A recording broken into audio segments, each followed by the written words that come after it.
मनोमय कोश, तोही आपण बघून झाला। आता मनोमय कोशाच्या अंतर्गत त्याला व्यापणारा असा जो सूक्ष्म कोश आहे तो आहे विज्ञानमय कोश।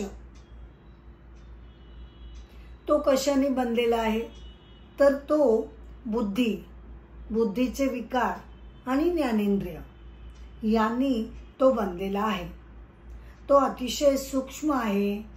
तो अगदी आतल्या आत असा असल्यामुळे आता आत्मतत्वाला तो अधिक जवळचा आहे असं सुद्धा मानण्यात येतं आणि आत्मतत्वाचा प्रकाश विज्ञानमय कोशावर म्हणजेच बुद्धीवर जास्त प्रमाणात पडतो असेही मानण्यात येतं। आता ही जी आपली ज्ञानेंद्रिय आहेत आणि बुद्धी जी आहे त्याच्यामुळे आपण भौतिक